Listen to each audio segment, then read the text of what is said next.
Hello, my name is Reg Boland, and I came to St. Luke's Church in Salisbury in 1975 when I accepted a job offer here. My plan was to stay 2 years and then leave this little burg for some loftier place. Perhaps working on my doctorate, or moving to Great Britain to live and work, or heaven protect us, going to seminary to become a priest. But as it has been said, the best laid plans of mice and men frequently go astray. During my first year here, the beautiful old building of St. Luke's beckoned. It had a tower full of bells, a pipe organ, and the Eucharist. What more could one ask for in a church? The new job proved to be interesting and challenging, and I felt needed and useful, and there was a pension at the end. What more could one ask for in a career? Like a lightning bolt in the first year, I faced a personal crisis that could have taken my life. Father Yuli Gooch and Father Kenneth Terry, the clergy of St. Luke's at the time, God rest their souls, surely saved me from an early and sad end. So as life would have it, the stage was set for a new plan. Deep roots quickly affixed me to this town and church. I had grown up in a loving but very unstable home. In looking back, it is obvious that stability, assurance, safety became values upon which my life's journey would be fixed. A tumultuous home, in spite of the love therein, can lead to a way of looking at life in trying to find bedrock upon which to build happiness, security, and safety. I have told many stories over the years about my dear Baptist grandmother and her influence, to the point that most of you here at St. Luke's are tired of hearing of her. But please let me share one more, well, maybe two more Mom Lingerfeld stories. In the 1950s and 60s, we lived near New Smyrna Beach in Florida, and often spent time on the beautiful white sand beach there.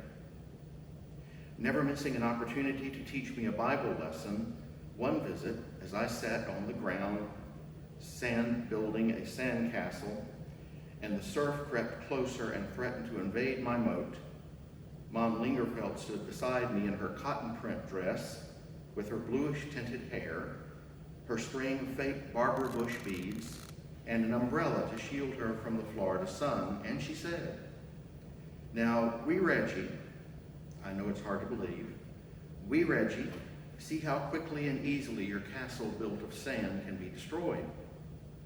Remember, the Bible tells us you must always build upon the solid rock of Jesus." I was at that time a lover of the story of Robin Hood and was fascinated by English castles.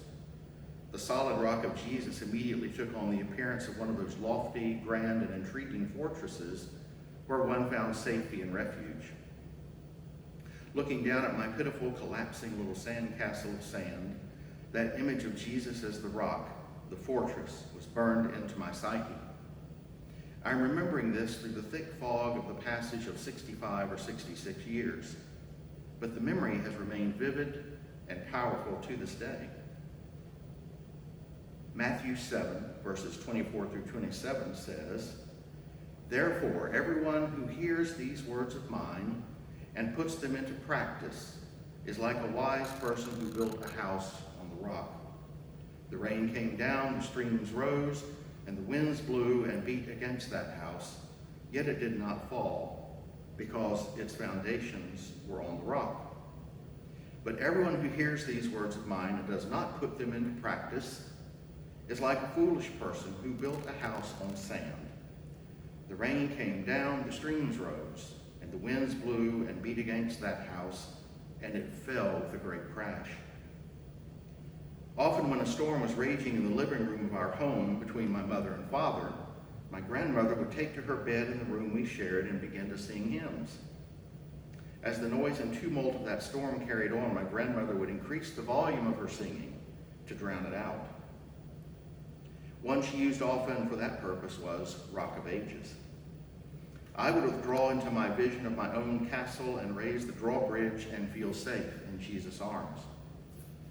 So what does all this have to do with St. Luke's Church today?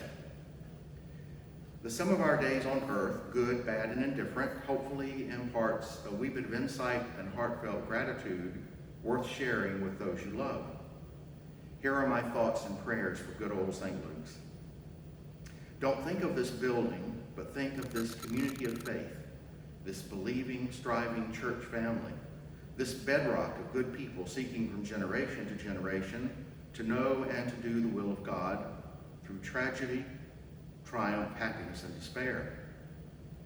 I have heard it said that the only Jesus that many will know will be the Jesus that they see and experience in you and me. This is a place where, through its members, the light of Christ has shined fervently, and the experience of Jesus is real and at hand in this community and even far beyond. Certainly not always perfect, but always standing on the rock of salvation, the rock of ages, the fortress of salvation. That bedrock, that crag, that lofty hill and fortress that has been ours is not ours to squander. It is not ours to treat selfishly. It has been strengthened, saved, assured for us by those who came before, and we have been truly blessed. But we must be worthy of this blessing and do what we can for our children, grandchildren, godchildren, and for all those whose only experience of Christ may be the Christ they see glowing within us and be drawn to his saving grace through us. This community of faith, this good church family of St. Luke's, cannot just stand comfortably on our bedrock in our mighty fortress. We must accept our responsibility for this time in this place and for the future in proclaiming God and in feeding his sheep and in loving our neighbors as ourselves. It has been God's gift to us, his saving grace for each of us, a sure and certain hope, and we must live it joyfully, share it fervently, and pass it on to those who come after us.